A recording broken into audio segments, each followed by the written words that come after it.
everyone, welcome to my channel Physics by Neetu. Today we will discuss on transfer of heat. देखो heat का transfer कैसे होता है। Heat हमेशा transfer करती है higher temperature to lower temperature.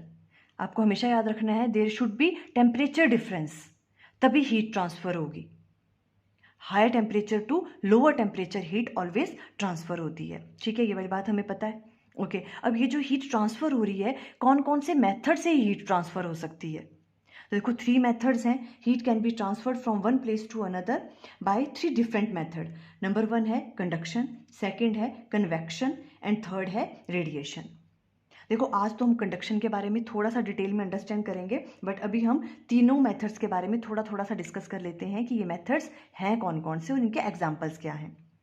देखो इस चीज़ को हम इस तरह से अंडरस्टैंड करने की कोशिश करते हैं। हम एग्जाम्पल ले रहे हैं, जैसे कि मान लो आपके पास यहाँ पे बहुत सारे यहाँ पे बॉयज़ खड़े हुए हैं। ठीक है, एक बॉय यहाँ पे, एक यहाँ पे, एक यहाँ पे, ऐसे ऐसे करके यहाँ पे बॉयज़ खड़े हुए हैं लाइन में। इस बॉय के पास बॉल है। अब इस बॉय को ये बॉल कहाँ पे रीच करवाना है, इस वाले बॉय के पास। तो देखो किस किस तरह से कर सकते हैं हम। ठीक है, हम बॉल को कंसिडर करें, मान लो वो हीट है। ठीक है, ओके, तो अब क्या करना है, इस वाले बॉल को रीच करना है यहाँ तक।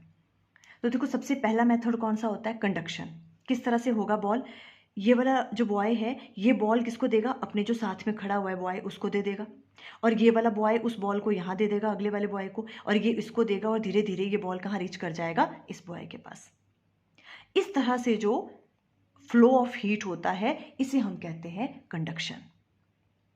अब सेकंड वे क्या है, देखो जो ये वाला बॉय है ये क्या करेगा, इस बॉल को लेके खुद जाएगा, यहाँ से खुद चल के जाएगा और इस वाले बॉय के पास ये वाला बॉल दे देगा और बॉल यहाँ पहुँच गया। सेकंड मेथड ये वाला हो सकता है, इस बॉल को यहाँ से यहाँ तक रीच करवाने का। ये खुद गया और इस वाले बॉय के पास ये वाला बॉल दे दिया, बॉल यहाँ पे रीच कर गया। इस वाले मेथड को हम कहते हैं कन्वेक्शन। Clear, okay. अब थर्ड मेथड क्या हो सकता है, बॉल को यहाँ से यहाँ तक रीच करवाने का। इस बॉय ने क्या किया, ना ये बॉल अपने नेबर वाले के पास दिया, ना वो खुद गया वहाँ बॉल देने। इसने क्या किया, यहीं पे खड़ा रहा और इसने ये बॉल इसके पास थ्रो कर दिया। ठीक है, क्या किया इसने, बॉल यहाँ से थ्रो किया और इस वाले बॉय ने यहाँ पे कैच कर लिया। तो बॉय जो आपके पास बॉल है वो यहाँ से यहाँ तक रीच कर गया। इस वाले मेथड को हम कहते हैं रेडिएशन। क्लियर, देखो अभी दोबारा से अच्छे से और अच्छी तरह से हम विद एग्जांपल अंडरस्टैंड करते हैं। हमने कहा कंडक्शन, देखो कंडक्शन जो है वो यूजुअली सॉलिड्स में होती है। ठीक है, बिकॉज सॉलिड्स के मॉलिक्यूल्स कैसे होते हैं, टाइटली बाउंड होते हैं। ठीक है, तो वो क्या कर सकते हैं, वो मूव नहीं कर सकते ज़्यादा। ठीक है, इसलिए जो है कंडक्शन किस में होती है, मैक्सिमम सॉलिड्स में होती है। ठीक है, अभी हम सॉलिड की ही बात करेंगे जब हम कंडक्शन की बात करेंगे। ठीक है, ओके, तो अब हम क्या कर रहे हैं, देखो कंडक्शन में क्या होता है, जो मॉलिक्यूल्स हैं वो टाइटली बाउंड होते हैं। ठीक है, मान लो ये जितने भी बॉयज़ हैं यहाँ पे मॉलिक्यूल्स हैं। ठीक है, तो क्या होंगे, वो बहुत टाइटली बाउंड होते हैं। तो कंडक्शन में क्या होगा, जैसे आप उनको हीट दोगे, ठीक है, तो वो हीट क्या करेगा, कुछ हीट वो मॉलिक्यूल ऑब्जर्व कर लेते हैं। ठीक है, मान लो जैसे आपके पास कोई मेटल की रॉड है। ठीक है, बिकॉज मेटल क्या है, गुड कंडक्टर होता है। ठीक है, जब सॉलिड की बात कर रहे हैं तो हमने मेटल की बात की बिकॉज वो गुड कंडक्टर है। तो अब उसमें जो मॉलिक्यूल्स हैं वो टाइटली बाउंड होते हैं एक दूसरे के साथ। अब होगा क्या, जैसे आप इनको हीट दोगे तो क्या होगा, जो ये वाला मॉलिक्यूल है ये क्या करेगा, अपनी कुछ एनर्जी अब्जॉर्ब कर लेगा और कुछ एनर्जी आगे वाले को दे देगा, यहाँ पे जो इसका नेबरिंग मॉलिक्यूल है। और ये वाला भी क्या करेगा, कुछ एनर्जी गेन करेगा और कुछ एनर्जी आगे वाले को दे देगा, इस तरह से। और वो जो हीट है वो कहाँ रीच कर जाएगी, इस वाले एंड पे रीच कर जाएगी, है ना। वही कहा ना हमने, जैसे यहाँ पे कोई बॉय खड़ा था, उसने अपना जो बॉल है वो इसको दिया, इसने इसको दिया और बॉल यहाँ रीच कर गया। This method is called conduction. अब हमने कन्वेक्शन में क्या कहा था कि ये जो बॉय है ये क्या बॉल लेके खुद जाएगा और यहाँ पे इसके पास बॉल दे देगा, है ना। तो देखो कंडक्शन में क्या हुआ, कंडक्शन में मैटर का फ्लो नहीं हुआ, मीन्स वो खुद नहीं गया, उसने क्या किया, ये वाला बॉल अगले वाले को दिया, इसमें इसको दिया, इसमें दिया। तो कंडक्शन में क्या बोल सकते हैं हम कि मैटर फ्लो नहीं कर रहा है, मॉलिक्यूल्स खुद नहीं जा रहे हैं यहाँ से लेके यहाँ तक। ठीक है, उसने अपनी नेबरिंग वाले को वो देता गया और हीट ट्रांसफर हुई। बट कन्वेक्शन में क्या हुआ, देखो ये लड़का गया खुद, इसने लिया बॉल और खुद गया और इस वाले बॉय को दे दिया। ठीक है, तो इसमें क्या हो रहा है, मैटर फ्लो कर रहा है, वो खुद जा रहा है, मॉलिक्यूल्स फ्लो कर रहे हैं खुद, है ना। तो इसका एग्जाम्पल क्या होगा, जैसे आप वाटर को बॉईल करने के लिए आपने गैस पे रखा। ठीक है, तो क्या होगा, देखो जो नीचे नीचे वाला वाटर है वो सबसे पहले क्या हो जाएगा, गर्म हो जाएगा, है ना। जैसे ही उसका वो गर्म होगा तो क्या होगा, जो उसका वॉल्यूम है, वॉल्यूम क्या हो जाएगा उसका इंक्रीज, और डेंसिटी क्या हो जाएगी वहाँ पे डिक्रीज हो जाएगी। वॉल्यूम इंक्रीज हो जाएगा तो डेंसिटी कैसी हो जाएगी, कम। जैसे उसकी डेंसिटी कम होगी वो ऊपर चले जाएंगे, है ना। और जो ऊपर वाला पानी होगा वो कैसा होगा, वाटर, वो तो ठंडा है। ठंडा है तो उसकी डेंसिटी कैसी होगी वहाँ पे, ज़्यादा होगी। उसकी डेंसिटी ज़्यादा है तो वो नीचे आ जाएगा, है ना। तो यहाँ पर क्या हुआ देखो, जैसे नीचे वाले जो मॉलिक्यूल थे, है ना, नीचे वाला जो वाटर था, उनकी डेंसिटी क्या हो गई, कम होगी। डेंसिटी कम हुई तो वो क्या गए, ऊपर चले गए खुद। वैसे यहाँ पे हुआ, वो बॉल लेके खुद गया यहाँ पे, है ना। तो ये क्या हो गया, ये होता है कन्वेक्शन मेथड। और रेडिएशन का एग्जाम्पल क्या ले सकते हो आप, जैसे हमसे सन से हमें एनर्जी मिलती है, ठीक है। अब सन तो देखो हमसे इतना दूर है, इवन बीच में वैक्यूम भी है ना, तब भी वो सन की एनर्जी हमें मिलती है। तो इसका मतलब रेडिएशन के लिए जो है वो मीडियम की जरूरत भी नहीं है, ठीक है। जैसे हमने क्या कहा, जैसे ये बॉय यहां पर था, इसने क्या किया, बॉल यहां से सीधा ही थ्रो कर दिया और बॉल यहां पे रीच कर गया। ना तो उसने नेबरिंग वाले को दिया जैसा कंडक्शन में होता है ना, कि अपनी एनर्जी उसको दे रहा है, इसको दे रहा है, ऐसा भी नहीं हुआ, है ना। और ना ही कन्वेक्शन हुआ कि वो खुद गया यहां से देने, फ्लो ऑफ जो मॉलिक्यूल्स है वो भी नहीं हुआ, है ना। क्या हुआ, इसने सीधे यहां से बॉल थ्रो किया और यहां रीच कर गया। मतलब रेडिएशंस के लिए जो है हमें क्या नहीं चाहिए, मीडियम की भी जरूरत नहीं होती है। इस तरह से अंडरस्टैंड इजीली आप कर सकते हो कंडक्शन, कन्वेक्शन एंड रेडिएशन के मेथड्स को। क्लियर हुई ये सब चीजें आपको, ओके। अब देखो आज हम जो थोड़ा डिटेल में अंडरस्टैंड करेंगे वो है कंडक्शन।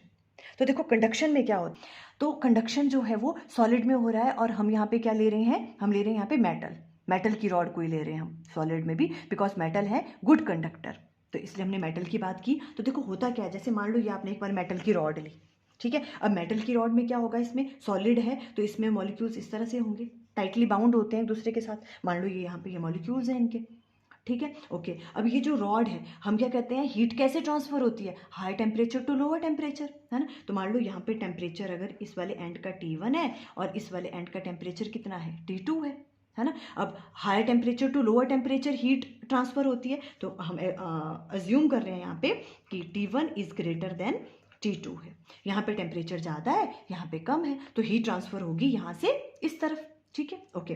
अब हमने जैसे मान लो इसको हीट करना स्टार्ट किया, और भी तो होता क्या है देखो इसमें कंडक्शन में, यहाँ पे देखो ये मॉलिक्यूल्स हैं, जैसे ये जैसे इसको हीट करेंगे, है ना, तो क्या होगा, इन वाले मॉलिक्यूल्स की क्या होगी, ये वाइब्रेट करना स्टार्ट करेंगे फास्ट फास्ट, बिकॉज इनको एनर्जी मिल रही है ना। तो इनकी काइनेटिक एनर्जी क्या हो जाएगी, इंक्रीज हो जाएगी, है ना। ये वाइब्रेट करेंगे विद ग्रेटर एम्पलीट्यूड, यहाँ पे इनको एनर्जी मिली, ये वाइब्रेट करेंगे, इनकी काइनेटिक एनर्जी इंक्रीज हुई, और उसकी वजह से ये वाइब्रेट करेंगे और नेक्स्ट वाले मॉलिक्यूल के साथ कोलाइड करेंगे, है ना। और वैसे ही जब इनको एनर्जी मिलेगी नेक्स्ट वाले मॉलिक्यूल को, तो ये भी क्या करेंगे, इनकी काइनेटिक एनर्जी इंक्रीज होगी, ये वाइब्रेट करेंगे और नेक्स्ट वाले मॉलिक्यूल के साथ कोलाइड करेंगे, कोलिजन होंगे इनके बीच में, और इस तरह से करते करते करते करते वो एनर्जी कहाँ रीच कर जाएगी, हीट यहाँ पे रीच कर जाएगी।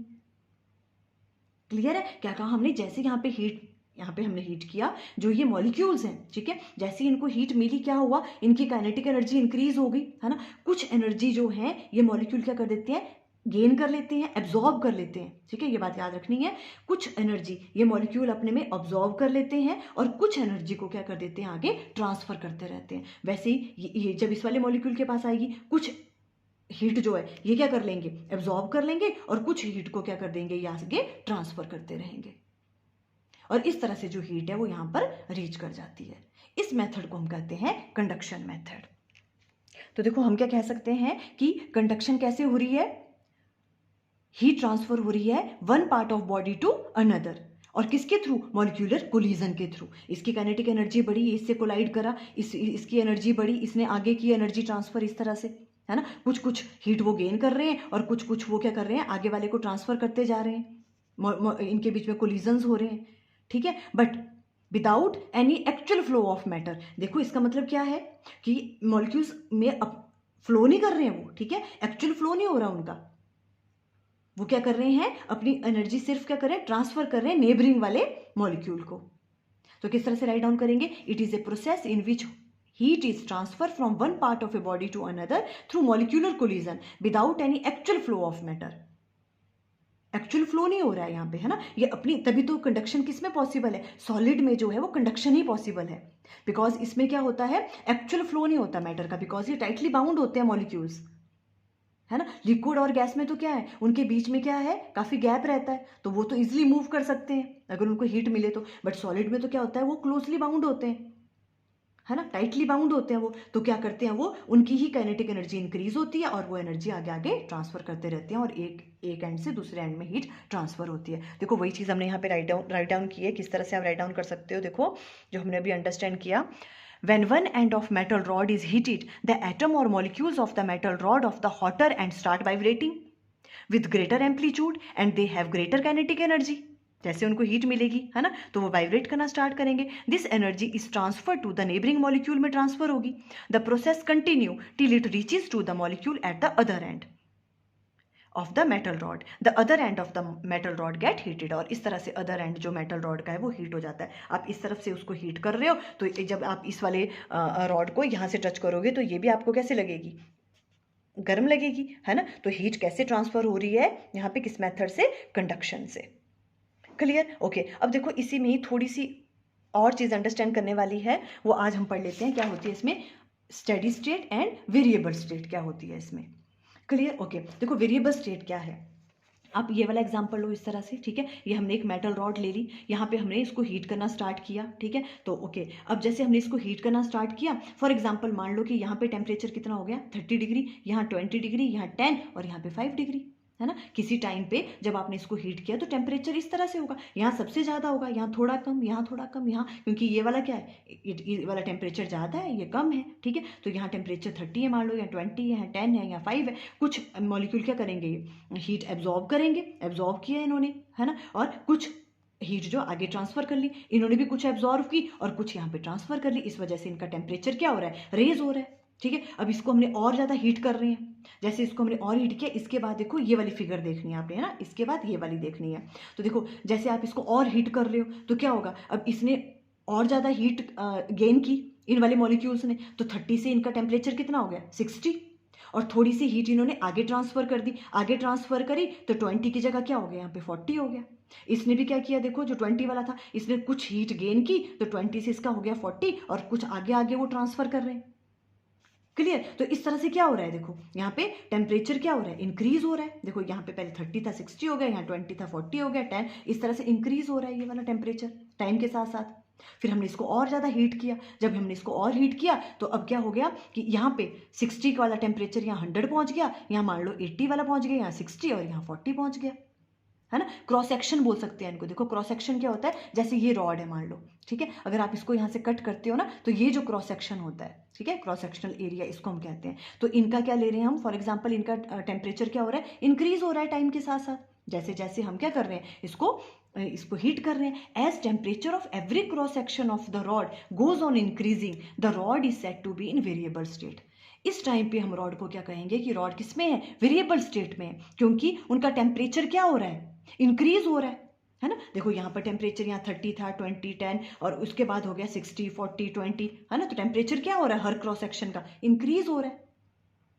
इस वाली स्टेट को हम कहते हैं वेरिएबल स्टेट। Clear, okay. अब एक स्टेट ऐसी आएगी, देखो जब यहाँ पे ये हो गया 100 हो गया, 80, 60, 40, ये वाली चीज ले ली हमने, है ना। अब हमने इसको क्या किया, इसको हम और हीट कर रहे हैं, यहाँ पे हीट दे रहे हैं यहाँ पे, पर क्या हो गया, अब इसका टेम्परेचर रेज नहीं होगा, जितना रॉड ने जो आपके पास हीट थी गेन करनी थी उतनी उसने कर ली, ठीक है। अब उसको हीट नहीं गेन करनी है, ठीक है, जितनी वो कर सकती थी ये रॉड हीट गेन उतनी उसने कर ली, यहाँ पे 100 हो गया, यहाँ 80 हो गया, यहाँ 60 डिग्री सेल्सियस हो गया, यहाँ पे 40 डिग्री सेल्सियस हो गया।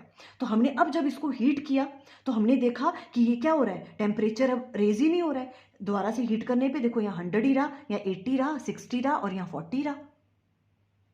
अब क्या हो रहा है, अब जो है वो टेम्परेचर क्या नहीं हो रहा है, रेज नहीं हो रहा है, हीट करने पे भी टेम्परेचर क्या नहीं हो रहा है, रेज नहीं हो रहा है, यहाँ पर तो हो रहा था, है ना। पर एक पॉइंट ऐसा आएगा जब वो रॉड जो है वो क्या करेगी, हीट गेन करना बंद कर देगी, जितनी उसने हीट गेन करनी थी उतनी वो कर चुकी, ठीक है। फिर अगर आप हीट कर भी रहे हो तो इनका टेम्परेचर क्या हो रहा है, इंक्रीज ही नहीं हो रहा है, यही रहेगा, इसका 100 ही, इसका 80, इसका 60, इसका 40, आप जितना मर्जी इसको हीट करो। इस वाली स्टेट को हम कहते हैं स्टेडी स्टेट। क्लियर? इसको हम क्या कहते हैं? Steady state. अब इस वाली स्टेट में क्या क्या कहेंगे हम कि जो भी क्रॉस सेक्शनल, जो आपके पास ये वाले हैं, देखो जो भी आपके पास क्रॉस सेक्शंस हैं, ठीक है, इनका टेम्परेचर क्या हो रहा है? टाइम के साथ चेंज ही नहीं हो रहा है ना, कांस्टेंट है वो। ये देखो ये 100 है तो कांस्टेंट 100 ही रहेगा, या 80 रहेगा, या 60, यहाँ पे 40 रहेगा।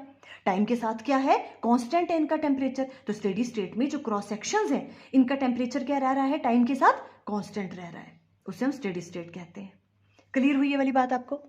अब देखो स्टेडी स्टेट में एक और चीज़ कह सकते हैं कि स्टेडी स्टेट में हो क्या रहा है कि जो भी आपके पास रॉड है, अब वो क्या कर रही है? एब्जॉर्ब नहीं कर रही है हीट, है ना। पहले तो क्या हो रहा था, ये मॉलिक्यूल क्या कर रहे थे? हीट एब्जॉर्ब कर रहे थे, कुछ हीट एब्जॉर्ब कर रहे थे और कुछ हीट जो है वो ट्रांसफर कर रहे थे, है ना। पर स्टेडी स्टेट में क्या हो रहा है? इन्होंने एब्जॉर्ब करना बंद कर दिया अब यहाँ पे, है ना। हीट एब्जॉर्ब नहीं कर रहे हैं ये, जितनी हीट इनको अब यहाँ से मिलेगी वो पूरी की पूरी हीट ट्रांसफर करेंगे। अब वो एब्जॉर्ब नहीं करेंगे हीट, ठीक है। जितनी हीट इनको एडिशनल हीट अब मिलेगी, जितनी हीट यहाँ पे मिलेगी उतनी हीट यहाँ से बाहर निकल जाएगी।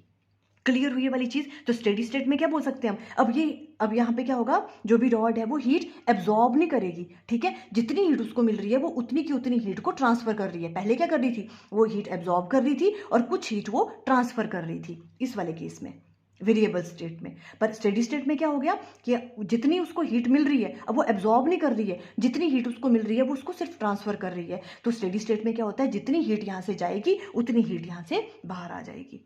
तो हम जो अपने सिलेबस में आपका है वो स्टेडी स्टेट की ही सारी स्टडी है, बिकॉज वेरिएबल स्टेट को अंडरस्टैंड करना थोड़ा डिफिकल्ट हो जाएगा कि कितनी एब्जॉर्ब हो रही है और कितनी बाहर निकल रही है। स्टेडी स्टेट में हमने क्या कहा? जितनी हीट अब हमें देंगे उतनी हीट यहाँ से बाहर आ जाएगी, ठीक है। अब देखो यहाँ पे कंफ्यूज नहीं होना है कि कुछ बच्चे इस तरह से कंफ्यूज होते हैं कि टेम्परेचर सेम हो जाएगा स्टेडी स्टेट पे। टेम्परेचर सेम नहीं होना है सबका, है ना। हर क्रॉस सेक्शन का टेम्परेचर कांस्टेंट रहेगा। सेम तो हो ही नहीं सकता, सेम हो गया तो हीट ट्रांसफर होती ही नहीं है ना। हीट कैसे ट्रांसफर होती है? High temperature to lower temperature ही ट्रांसफर होगी हमेशा, है ना। क्या होगा? टेम्परेचर सेम नहीं होगा, पर टेम्परेचर कैसा हो जाएगा? कांस्टेंट हो जाएगा, जितना है उतना ही रहेगा, ठीक है। तो किस तरह से हम राइट डाउन करेंगे? देखो स्टेडी स्टेट को, the state of rod in which temperature of each cross section become constant and there is no further absorption of heat anywhere in the rod is called steady state. कहीं भी अब rod में heat जो है absorb नहीं हो रही है, जितनी हीट यहाँ पे मिल रही है वो सारी की सारी हीट जो है सिर्फ ट्रांसफर कर रहे हैं, एब्जॉर्ब नहीं कर रहे हैं वो। उस स्टेट को हम कहते हैं स्टेडी स्टेट। क्लियर ये वाली बात? तो देखो आज हमने ट्रांसफर ऑफ हीट के बारे में अंडरस्टैंड किया। आई थिंक आपको क्लियर हो गया। Okay, thank you.